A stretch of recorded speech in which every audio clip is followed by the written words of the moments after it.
Sebelumnya, inflasi adalah suatu kegiatan perekonomian di suatu negara di mana terjadi kecenderungan kenaikan harga-harga barang dan jasa secara umum dalam waktu yang panjang atau kontinu yang disebabkan karena tidak seimbangnya arus uang dan barang. Kenaikan harga barang yang sifatnya sementara tidak termasuk dalam inflasi, misalnya kenaikan harga-harga menjelang Idul Fitri.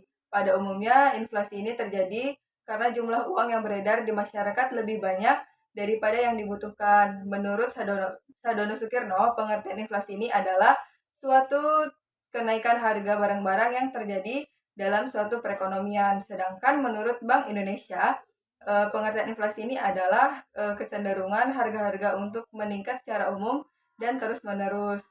Kemudian ada suku bunga. Suku bunga ini adalah nilai atau tingkat atau harga atau keuntungan yang diberikan investor dari penggunaan dana investasi berdasarkan perhitungan uh, perhitungan nilai periode tertentu. Kemudian inflasi dan suku bunga ini memiliki korelasi terbalik, di mana ketika inflasi meningkat, suku bunga akan turun. Dan demikian pula sebaliknya, ketika suku bunga turun atau rendah, maka permintaan terhadap peminjaman akan banyak, di mana masyarakat akan lebih banyak meminjam uang daripada untuk menabung. Di sini ada tabel ringkasan model, di mana R atau multiple R sama dengan 0,519, yang di mana ini menunjukkan adanya korelasi antara variabel bebas atau independen dengan variabel terikat atau dependen, yaitu sebesar 0,519. Karena variabel bebas hanya satu, maka korelasi antar suku bunga BI rate dengan kredit adalah sebesar 0,519. Kemudian ada R square atau R kuadrat sebesar 0,270. Artinya, variasi dapat dijelaskan oleh variasi kredit sebesar 27%, atau variabel BI rate mempengaruhi inflasi sebesar 27% dan 73% lainnya dipengaruhi oleh variabel lain yang tidak ada dalam model. Kemudian adjust R atau R kuadrat sama dengan 0,225 yang merupakan koefisiensi determinasi yang telah terkorelasi dengan jumlah variabel dan ukuran sampel, sehingga dapat mengurangi unsur bias jika terjadi penambahan model.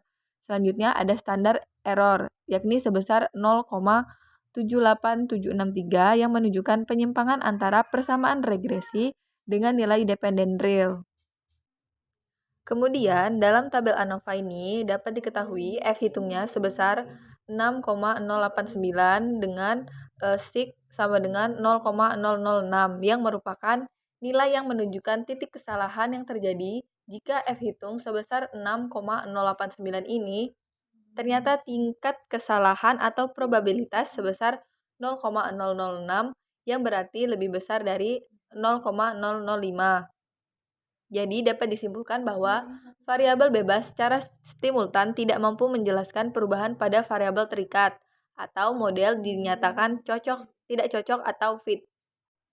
Kemudian dalam tabel koefisien, unstandard koefisien atau konstan yakni sebesar 3,454 yang merupakan konstanta yang berarti jika perusahaan tanpa melakukan kredit, maka inflasi akan sebesar 3,454. Kemudian unstandard koefisien kredit sebesar 1,638, lalu BI rate sebesar minus 0,719. Selanjutnya ada standar error yang menunjukkan penyimpangan koefisien regresi yang ada dalam model regres tersebut. Semakin kecil penyimpangan dalam koefisien regres, berarti semakin besar kontribusi variabel tersebut terhadap variabel terikatnya. BI rate sebesar 0,470, kemudian suku bunga 0,303. Berdasarkan hasil dari analisis ini, dapat disimpulkan bahwa kebijakan pemerintah dalam suku bunga BI rate tidak terlalu berpengaruh terhadap inflasi dalam kurun waktu tahun 2010 sampai dengan tahun 2012. Ini disebabkan oleh naik turunnya inflasi yang bersifat sementara yang disebabkan oleh situasi atau kondisi tertentu.